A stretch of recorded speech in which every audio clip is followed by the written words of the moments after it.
ਸਤਿ ਸ਼੍ਰੀ ਅਕਾਲ ਦੋਸਤੋ, Punjab jobs academy ਦੇ ਇੱਕ ਵਾਰੀ ਫਿਰ ਤੋਂ ਤੁਹਾਡਾ ਸਾਰਿਆਂ ਦਾ ਸਵਾਗਤ ਕਰਦੇ ਹਾਂ।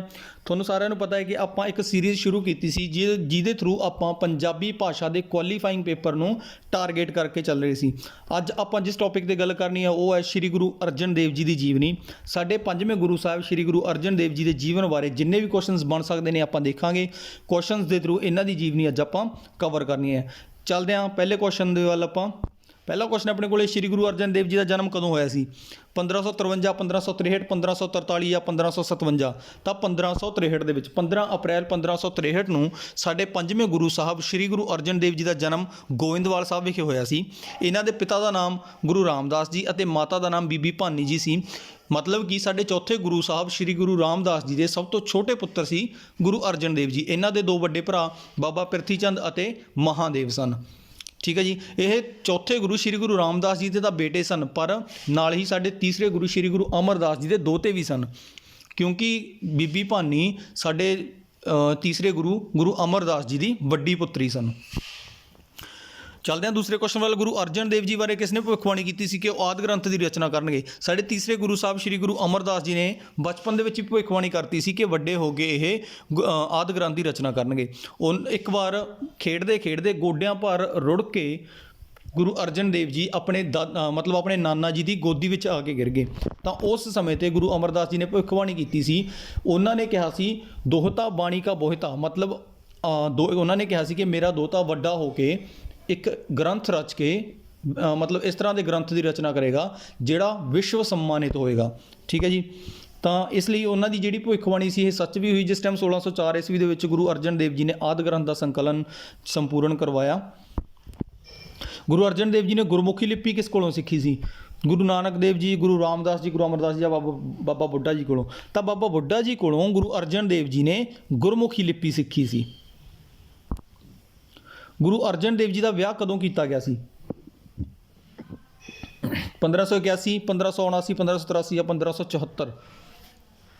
ਤਾਂ 1579 ਦੇ ਵਿੱਚ 1579 ਦੇ ਵਿੱਚ ਗੁਰੂ ਅਰਜਨ ਦੇਵ ਜੀ ਦਾ ਵਿਆਹ ਮਾਤਾ ਗੰਗਾ ਦੇ ਨਾਲ ਕਰ ਦਿੱਤਾ ਗਿਆ ਸੀ, ਜਿਹੜੀ ਕਿ ਕ੍ਰਿਸ਼ਨ ਚੰਦਰ ਦੀ ਪੁੱਤਰੀ ਸੀ, ਮਾਤਾ ਗੰਗਾ ਦੇਵੀ। ਗੁਰੂ ਅਰਜਨ ਦੇਵ ਜੀ ਗੁਰਗੱਦੀ 'ਤੇ ਕਦੋਂ ਬੈਠੇ ਸੀ? ਗੁਰੂ ਅਰਜਨ ਦੇਵ ਜੀ 1581 ਦੇ ਵਿੱਚ ਗੁਰਗੱਦੀ 'ਤੇ ਬੈਠੇ ਸੀ। ਹਾਲਾਂਕਿ ਇਹਨਾਂ ਦੇ ਵੱਡੇ ਭਰਾ ਬਾਬਾ ਪ੍ਰਿਥੀ ਚੰਦ ਨੇ ਬਹੁਤ ਵਿਰੋਧ ਕੀਤਾ ਸੀ ਇਹਨਾਂ ਦਾ। ਇਸੇ ਲਈ ਗੁਰੂ ਰਾਮਦਾਸ ਜੀ ਨੇ ਬਾਅਦ 'ਚ ਉਹਨੇ ਗੁਰੂ ਰਾਮਦਾਸ ਜੀ ਦੀ ਗੱਲ ਵੀ ਮੰਨਣੀ ਬੰਦ ਕਰਤੀ ਸੀ। ਇਸ ਲਈ ਗੁਰੂ ਰਾਮਦਾਸ ਜੀ ਨੇ ਉਹਨੂੰ ਮੀਣਾ ਕਿਹਾ ਸੀ। ਠੀਕ ਹੈ। ਉਹਨਾਂ ਨੇ ਬਾਅਦ 'ਚ 1600 ਈਸਵੀ ਦੇ ਵਿੱਚ ਇੱਕ ਸੰਪਰਦਾ ਵੀ ਚਲਾਈ। ਉਹ ਸੰਪਰਦਾ ਬਾਅਦ ਵਿੱਚ ਫਿਰ ਉਹ ਮੀਣਾ ਸੰਪਰਦਾ ਦੇ ਨਾਮ ਨਾਲ ਹੀ ਮਸ਼ਹੂਰ ਹੋਈ।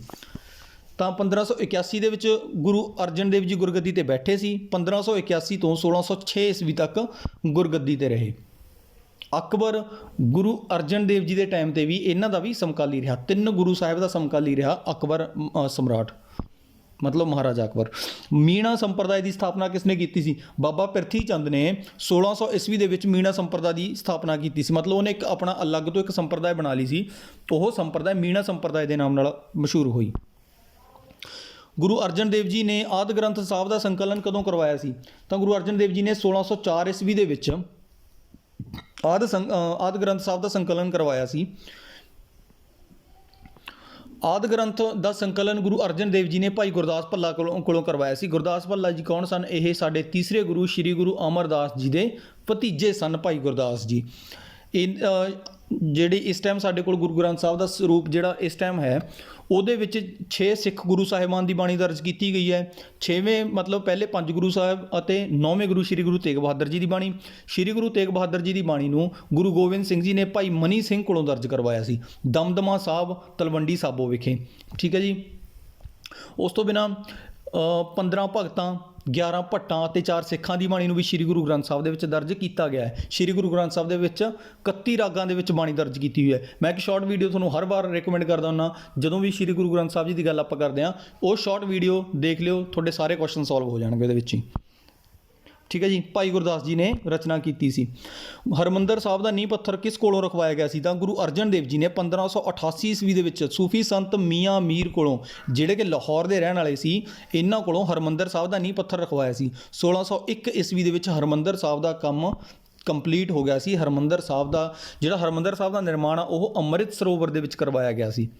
ਠੀਕ ਹੈ। 2 ਸਰੋਵਰ ਦਾ ਕੰਮ ਆਰੰਭਿਆ ਸੀ। ਚੌਥੇ ਗੁਰੂ ਸ਼੍ਰੀ ਗੁਰੂ ਰਾਮਦਾਸ ਜੀ ਨੇ ਅੰਮ੍ਰਿਤ ਸਰੋਵਰ ਅਤੇ ਸੰਤੋਖ ਸਰੋਵਰ, ਠੀਕ ਹੈ, ਉਹਨਾਂ ਦੋਨਾਂ ਹੀ ਸਰੋਵਰ ਨੂੰ ਕੰਪਲੀਟ ਕਰਵਾਉਣ ਦਾ ਜਿਹੜਾ ਕੰਮ ਸੀ ਉਹ ਗੁਰੂ ਅਰਜਨ ਦੇਵ ਜੀ ਨੇ ਕਰਵਾਇਆ ਸੀ। ਠੀਕ ਹੈ ਜੀ, ਮਤਲਬ ਕੰਮ ਸ਼ੁਰੂ ਕਰਵਾਤਾ ਸੀ ਗੁਰੂ ਰਾਮਦਾਸ ਜੀ ਨੇ, ਕੰਮ ਪੂਰਾ ਕਰਵਾਇਆ ਗੁਰੂ ਅਰਜਨ ਦੇਵ ਜੀ ਨੇ। ਗੁਰੂ ਅਰਜਨ ਦੇਵ ਜੀ ਨੇ ਕਿਹੜਾ ਸ਼ਹਿਰ ਵਸਾਇਆ ਸੀ? ਤਰਨਤਾਰਨ, ਕਰਤਾਰਪੁਰ, ਹਰਗੋਬਿੰਦਪੁਰ।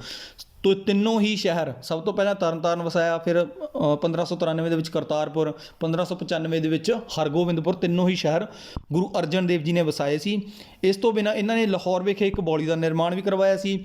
ਨਾਲ ਹੀ ਅੰਮ੍ਰਿਤਸਰ ਤੋਂ ਥੋੜ੍ਹੀ ਦੂਰ ਇੱਕ ਵਡਾਲੀ ਪਿੰਡ ਪੈਂਦਾ ਹੈ, ਉੱਥੇ ਇਹਨਾਂ ਨੇ, ਉੱਥੇ ਦੇ ਲੋਕਾਂ ਨੂੰ ਪਾਣੀ ਦੀ ਬਹੁਤ ਜ਼ਿਆਦਾ ਦਿੱਕਤ ਆ ਰਹੀ ਸੀ, ਤਾਂ ਉੱਥੇ ਇੱਕ ਖੂਹ ਖੁਦਵਾਇਆ। ਉਸ ਖੂਹ ਦੇ ਵਿੱਚ 6 ਹਾਰਟਾਂ ਲਗਾਈਆਂ ਗਈਆਂ ਪਾਣੀ ਕੱਢਣ ਦੇ ਲਈ ਖੂਹ ਦੇ ਵਿੱਚੋਂ। ਉਸ ਜਗ੍ਹਾ 'ਤੇ ਅੱਜ ਵੀ ਗੁਰਦੁਆਰਾ ਛੇਹਰਟਾ ਸਾਹਿਬ ਬਣਿਆ ਹੋਇਆ, ਕਾਫੀ ਮਸ਼ਹੂਰ ਹੈ। ਠੀਕ ਹੈ ਜੀ। ਦਸਵੰਧ ਪ੍ਰਥਾ ਸ਼ੁਰੂ ਕੀਤੀ ਸੀ ਗੁਰੂ ਅਰਜਨ ਦੇਵ ਜੀ ਨੇ। ਦਸਵੰਧ ਪ੍ਰਥਾ ਸ਼ੁਰੂ ਕੀਤੀ ਗਈ ਸੀ ਤਾਂ ਕਿ ਅੰਮ੍ਰਿਤ ਸਰੋਵਰ ਅਤੇ ਸੰਤੋਖ ਸਰੋਵਰ ਦੋਨਾਂ ਦਾ ਕੰਮ ਜਿਹੜਾ ਉਹ ਕੰਪਲੀਟ ਕਰਵਾਇਆ ਜਾ ਸਕੇ। ਦਸਵੰਧ ਦਾ ਮਤਲਬ ਹੁੰਦਾ ਸੀ ਕਿ ਆਪਣੀ ਆਮਦਨ ਦਾ 10ਵਾਂ ਹਿੱਸਾ ਕੱਢ ਕੇ ਜਿਹੜਾ ਉਹ ਭੇਟ ਕੀਤਾ ਜਾਂਦਾ ਸੀ ਗੁਰੂ ਘਰ ਦੇ ਨਾਮ 'ਤੇ। ਗੁਰੂ ਅਰਜਨ ਦੇਵ ਜੀ ਦੇ ਕਿੰਨੇ ਬੱਚੇ ਸੀ? ਗੁਰੂ ਅਰਜਨ ਦੇਵ ਜੀ ਦੇ ਸਿਰਫ ਇੱਕ ਹੀ ਬੱਚੇ ਸਨ, ਸ਼੍ਰੀ ਗੁਰੂ ਹਰਗੋਬਿੰਦ ਜੀ। 1595 ਦੇ ਵਿੱਚ ਇਹਨਾਂ ਦਾ ਜਨਮ ਹੋਇਆ ਸੀ। ਗੁਰੂ ਅਰਜਨ ਦੇਵ ਜੀ ਦਾ ਸਮਕਾਲੀ ਮੁਗਲ ਸ਼ਾਸਕ ਕੌਣ ਸੀ? ਅਕਬਰ, ਜਹਾਂਗੀਰ, ਦੋਨੋਂ ਜਾਂ ਦੋਨਾਂ 'ਚੋਂ ਕੋਈ ਵੀ ਨਹੀਂ, ਦੋਨੋਂ ਹੀ ਸਮਕਾਲੀ ਸੀ। 1605 ਈਸਵੀ ਤੱਕ ਰਿਹਾ ਅਕਬਰ। ਜਿਸ ਟਾਈਮ 1605 ਦੇ ਵਿੱਚ ਅਕਬਰ ਦੀ ਮੌਤ ਹੋ ਗਈ ਸੀ ਤਾਂ ਉਸ ਤੋਂ ਬਾਅਦ ਜਹਾਂਗੀਰ ਸਮਰਾਟ ਬਣਿਆ ਸੀ, ਮੁਗਲ ਸ਼ਾਸਕ ਬਣਿਆ ਸੀ ਇਹ। ਤਾਂ ਜਹਾਂਗੀਰ ਨੇ ਹੀ ਬਾਅਦ 1606 ਦੇ ਵਿੱਚ ਗੁਰੂ ਅਰਜਨ ਦੇਵ ਜੀ ਨੂੰ ਸ਼ਹੀਦ ਕਰਵਾਇਆ ਸੀ। ਗੁਰੂ ਅਰਜਨ ਦੇਵ ਜੀ ਨੂੰ ਕਿਸ ਨੇ ਸ਼ਹੀਦ ਕਰਵਾਇਆ ਸੀ? ਜਹਾਂਗੀਰ ਨੇ 1606 ਈਸਵੀ ਦੇ ਵਿੱਚ। 30 ਮਈ 1606 ਈਸਵੀ ਨੂੰ ਸ਼ਹੀਦੀ ਦੀ ਪਰੰਪਰਾ ਸ਼ੁਰੂ ਹੋਈ ਸੀ ਸ਼੍ਰੀ ਗੁਰੂ ਅਰਜਨ ਦੇਵ ਜੀ ਤੋਂ। ਇਹਨਾਂ ਨੂੰ ਸ਼ਹੀਦਾਂ ਦੇ ਸਰਤਾਜ ਕਿਹਾ ਜਾਂਦਾ ਹੈ, ਸੱਚੇ ਪਾਤਸ਼ਾਹ ਵੀ ਕਿਹਾ ਜਾਂਦਾ ਹੈ। ਗੁਰੂ ਅਰਜਨ ਦੇਵ ਜੀ ਦੀ ਸ਼ਹੀਦੀ ਦਾ ਤਤਕਾਲੀ ਕਾਰਨ ਕੀ ਸੀ? ਸਿੱਖ ਧਰਮ ਦਾ ਪ੍ਰਚਾਰ, ਹਰਿਮੰਦਰ ਸਾਹਿਬ ਦਾ ਨਿਰਮਾਣ, ਦਸਵੰਧ ਪ੍ਰਥਾ ਦੀ ਸ਼ੁਰੂਆਤ ਜਾਂ ਖੁਸਰੋ ਨੂੰ ਆਸ਼ੀਰਵਾਦ ਦੇਣਾ। ਦੇਖੋ, ਅਕਬਰ ਨੂੰ ਵੀ ਬਹੁਤ ਲੋਕਾਂ ਨੇ ਭੜਕਾਉਣ ਦੀ ਕੋਸ਼ਿਸ਼ ਕਰੀ ਸ਼੍ਰੀ ਗੁਰੂ ਅਰਜਨ ਦੇਵ ਜੀ ਦੇ ਖਿਲਾਫ। ਤਾਂ ਉਹ ਮਤਲਬ ਅਕਬਰ ਦੇ ਜਿਹੜੇ ਸੰਬੰਧ ਸੀ ਸਿੱਖਾਂ ਦੇ ਨਾਲ ਬਹੁਤ ਵਧੀਆ ਸੀ, ਪਰ ਜਿਸ ਟਾਈਮ ਅਕਬਰ ਦੀ ਮੌਤ ਹੋ ਗਈ ਤਾਂ ਜਹਾਂਗੀਰ ਨੂੰ ਭੜਕਾਉਣ ਦੇ ਵਿੱਚ ਕਾਮਯਾਬ ਹੋ ਗਏ। ਉਹਨਾਂ ਦੇ ਵਿੱਚੋਂ ਇੱਕ ਤਾਂ ਸੀ ਬਾਬਾ ਪ੍ਰਿਥੀ ਚੰਦ, ਜਿਹੜੇ ਕਿ ਇਹਨਾਂ ਦੇ ਹੀ ਵੱਡੇ ਭਰਾ ਸੀ। ਉਸ ਤੋਂ ਬਿਨਾਂ ਲਾਹੌਰ ਦਾ ਦੀਵਾਨ ਸੀ ਇੱਕ ਚੰਦੂ ਸ਼ਾਹ, ਠੀਕ ਹੈ। ਅਤੇ ਉਸ ਤੋਂ ਬਿਨਾਂ ਹੋਰ ਵੀ ਬਹੁਤ ਸਾਰੇ ਜਿਹੜੇ ਲੋਕ ਸੀ ਜਿਨ੍ਹਾਂ ਨੇ ਜਿਹੜੇ ਵਿਰੋਧ ਕਰਦੇ ਸੀ ਗੁਰੂ ਅਰਜਨ ਦੇਵ ਜੀ ਦਾ, ਉਹਨਾਂ ਨੇ ਜਹਾਂਗੀਰ ਨੂੰ ਭੜਕਾਇਆ ਤਾਂ ਜਹਾਂਗੀਰ ਉਹਨਾਂ ਦੀਆਂ ਗੱਲਾਂ ਦੇ ਵਿੱਚ ਆ ਵੀ ਗਿਆ। ਉਸ ਤੋਂ ਬਾਅਦ ਜਿਹੜਾ ਤਤਕਾਲੀ ਕਾਰਨ ਬਣਿਆ ਉਹ ਸੀ ਖੁਸਰੋ ਨੂੰ ਆਸ਼ੀਰਵਾਦ ਦੇਣਾ। ਖੁਸਰੋ ਨੇ ਵਿਰੋਧ ਕੀਤਾ ਆਪਣੇ ਪਿਤਾ ਦਾ। ਖੁਸਰੋ ਸਭ ਤੋਂ ਵੱਡਾ ਮੁੰਡਾ ਸੀ ਜਹਾਂਗੀਰ ਦਾ। ਤਾਂ ਖੁਸਰੋ ਨੇ ਵਿਰੋਧ ਕੀਤਾ ਕਿ ਤੁਸੀਂ ਮਤਲਬ ਜਿਸ ਟਾਈਮ ਉਹਨਾਂ ਨੇ ਕਿਹਾ ਕਿ ਮੇਰੇ ਦਾਦਾ ਜੀ ਵੀ ਸਿੱਖਾਂ ਦੇ ਨਾਲ, ਉਹਨਾਂ ਦੇ ਵੀ ਰਿਸ਼ਤੇ ਬਹੁਤ ਵਧੀਆ ਰਹੇ ਨੇ, ਰਿਲੇਸ਼ਨ ਵਧੀਆ ਰਹੇ ਨੇ, ਤਾਂ ਤੁਹਾਨੂੰ ਸਿੱਖਾਂ ਦਾ ਵਿਰੋਧ ਨਹੀਂ ਕਰਨਾ ਚਾਹੀਦਾ। ਤਾਂ ਉਹਨੂੰ ਆਪਣੇ ਦਰਬਾਰ ਦੇ ਵਿੱਚੋਂ ਕੱਢਤਾ, ਖੁਸਰੋ ਨੂੰ। ਜਿਸ ਟਾਈਮ ਦਰਬਾਰ 'ਚੋਂ ਕੱਢਤਾ ਤਾਂ ਉਹ ਇੱਕ ਵਾਰ ਉਹ ਲਾਹੌਰ ਜਾਂਦਾ ਮਿਲਿਆ ਸ਼੍ਰੀ ਗੁਰੂ ਅਰਜਨ ਦੇਵ ਜੀ ਨੂੰ, ਕਿਉਂਕਿ ਸ਼੍ਰੀ ਗੁਰੂ ਅਰਜਨ ਦੇਵ ਜੀ ਨੂੰ ਵੀ ਪਤਾ ਸੀ ਕਿ ਉਹਨਾਂ ਦੇ ਅਕਬਰ ਨਾਲ ਰਿਸ਼ਤੇ ਬਹੁਤ ਜ਼ਿਆਦਾ ਵਧੀਆ ਰਹੇ ਨੇ। ਤਾਂ ਉਹਨਾਂ ਨੇ ਖੁਸਰੋ ਦਾ ਵਧੀਆ ਸਨਮਾਨ ਕੀਤਾ, ਉਹਦਾ ਆਦਰ ਉਹਨੂੰ ਦਿੱਤਾ ਜਿਹੜਾ ਬਣਦਾ ਸੀ। ਇਸੇ ਗੱਲ ਤੋਂ ਗੁੱਸੇ ਹੋ ਕੇ ਜਹਾਂਗੀਰ ਨੇ ਲਾਹੌਰ ਦੇ ਵਿੱਚ ਸੱਦਿਆ ਸੀ ਸ਼੍ਰੀ ਗੁਰੂ ਅਰਜਨ ਦੇਵ ਜੀ ਨੂੰ। ਕਿਉਂਕਿ ਉਹਨਾਂ ਨੇ ਬਾਗੀ ਕਿਹਾ ਸੀ ਅਮੀਰ ਖੁਸਰੋ ਨੂੰ, ਅਤੇ ਗੁਰੂ ਅਰਜਨ ਦੇਵ ਜੀ ਨੇ ਉਹਨੂੰ ਸ਼ਰਨ ਦਿੱਤੀ ਸੀ। ਉਹੀ ਤਤਕਾਲੀਨ ਕਾਰਨ ਸੀ ਜਿਹਦੇ ਕਰਕੇ ਗੁਰੂ ਅਰਜਨ ਦੇਵ ਜੀ ਨੂੰ ਸ਼ਹੀਦ ਕੀਤਾ ਗਿਆ ਸੀ। ਤੁਰਕ-ਏ ਜਹਾਂਗੀਰੀ ਕਿਸ ਦੀ ਰਚਨਾ ਹੈ? ਤੁਰਕ-ਏ ਜਹਾਂਗੀਰੀ ਜਹਾਂਗੀਰ ਦੀ ਹੀ ਰਚਨਾ ਹੈ। ਜਹਾਂਗੀਰ ਨੇ ਇਹਦੇ ਵਿੱਚ ਸ਼੍ਰੀ ਗੁਰੂ ਅਰਜਨ ਦੇਵ ਜੀ ਦਾ ਜ਼ਿਕਰ ਕੀਤਾ ਹੋਇਆ। ਸੁਖਮਨੀ ਸਾਹਿਬ ਕਿਸ ਦੀ ਰਚਨਾ ਹੈ? ਸੁਖਮਨੀ ਸਾਹਿਬ ਸ਼੍ਰੀ ਗੁਰੂ ਅਰਜਨ ਦੇਵ ਜੀ ਦੀ ਰਚਨਾ ਹੈ। ਸ਼੍ਰੀ ਗੁਰੂ ਅਰਜਨ ਦੇਵ ਜੀ ਸਾਡੇ 5ਵੇਂ ਗੁਰੂ ਸਾਹਿਬ ਸੀ, ਇਹਨਾਂ ਦੀ ਰਚਨਾ ਹੈ। ਇਸ ਤੋਂ ਬਿਨਾਂ ਇਹਨਾਂ ਦੇ 2216 ਸ਼ਬਦ ਨੇ ਜਿਹੜੇ ਉਹਨਾਂ ਨੂੰ ਸ਼੍ਰੀ ਗੁਰੂ ਗ੍ਰੰਥ ਸਾਹਿਬ ਦੇ ਵਿੱਚ ਦਰਜ ਕੀਤਾ ਹੋਇਆ ਹੈ। ਨਕਸ਼ਬੰਦੀ ਸਿਲਸਿਲੇ ਦੀ ਸਥਾਪਨਾ ਕਿਸ ਨੇ ਕੀਤੀ ਸੀ? ਨਕਸ਼ਬੰਦੀ ਸਿਲਸਿਲੇ ਦੀ ਸਥਾਪਨਾ ਗੁਰੂ ਅਰਜਨ ਦੇਵ ਜੀ ਦੇ ਟਾਈਮ ਦੇ ਵਿੱਚ ਹੀ ਹੋਈ ਸੀ। ਤਾਂ ਇਹ ਸਥਾਪਨਾ ਕੀਤੀ ਸੀ ਸ਼ੇਖ ਅਹਿਮਦ ਸਰਹਿੰਦੀ ਨੇ। ਨਕਸ਼ਬੰਦੀ ਸਿਲਸਿਲੇ ਦਾ ਜਿਹੜਾ ਪ੍ਰਮੁੱਖ ਕੇਂਦਰ ਉਹ ਸਰਹੰਦ ਸੀ। ਚੰਦੂ ਸ਼ਾਹ ਕੌਣ ਸੀ? ਇਹ ਇੱਕ ਲਾਹੌਰ ਦਾ ਦੀਵਾਨ ਸੀ। ਮੈਂ ਤੁਹਾਨੂੰ ਪਿੱਛੇ ਦੀ ਸਟੋਰੀ ਦੱਸ ਕੇ ਹਟਿਆ, ਠੀਕ ਹੈ। ਕਰਤਾਰਪੁਰ ਕਿਸ ਨਦੀ ਦੇ ਕੰਢੇ 'ਤੇ ਹੈ? ਕਰਤਾਰਪੁਰ, ਤਰਨਤਾਰਨ ਅਤੇ ਹਰਗੋਬਿੰਦਪੁਰ ਤਿੰਨੋਂ ਸ਼ਹਿਰ ਗੁਰੂ ਅਰਜਨ ਦੇਵ ਜੀ ਨੇ ਵਸਾਏ ਸੀ। ਤਿੰਨੋਂ ਹੀ ਬਿਆਸ ਨਦੀ ਦੇ ਆਸ-ਪਾਸ ਪੈਂਦੇ ਨੇ। ਤਰਨਤਾਰਨ ਪੈਂਦਾ ਹੈ ਜਿਸ ਜਗ੍ਹਾ 'ਤੇ ਬਿਆਸ ਅਤੇ ਸਤਲੁਜ ਮਿਲਦੇ ਨੇ।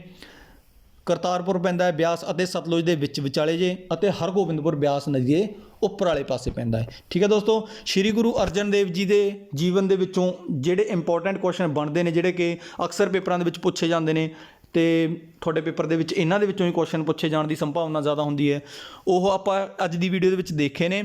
ਆਪਾਂ ਗੁਰੂ ਤੇਗ ਬਹਾਦਰ ਜੀ ਤੇ ਗੁਰੂ ਗੋਬਿੰਦ ਸਿੰਘ ਜੀ ਦੀ ਵੀਡੀਓ ਕੋਸ਼ਿਸ਼ ਕਰਾਂਗੇ ਕਿ ਇੱਕ ਵੀਡੀਓ ਦੇ ਵਿੱਚ ਕਵਰ ਕਰ ਸਕੀਏ, ਨਹੀਂ ਤਾਂ ਜੇ ਦੋ ਦੇ ਵਿੱਚ ਵੀ ਕਰਾਂਗੇ ਤਾਂ ਉਸ ਤੋਂ ਬਾਅਦ ਆਪਾਂ ਪੰਜਾਬੀ ਦੀ ਗ੍ਰਾਮਰ ਹੈ, ਜਿਹਨੂੰ ਵਿਆਕਰਨ ਕਹਿੰਦੇ ਆ, ਅਤੇ ਹੋਰ ਵੀ ਜਿਹੜਾ ਪੰਜਾਬੀ ਦਾ ਸਿਲੇਬਸ ਹੈ ਉਹ ਕਵਰ ਕਰਾਂਗੇ। ਵੀਡੀਓ ਨੂੰ ਲਾਈਕ ਕਰ ਦਿਓ, ਸ਼ੇਅਰ ਕਰ ਦਿਓ, ਨਵੇਂ ਜੁੜੇ ਬੱਚੇ ਚੈਨਲ ਨੂੰ ਸਬਸਕ੍ਰਾਈਬ ਕਰ ਲਿਓ। ਸਤਿ ਸ਼੍ਰੀ ਅਕਾਲ ਜੀ।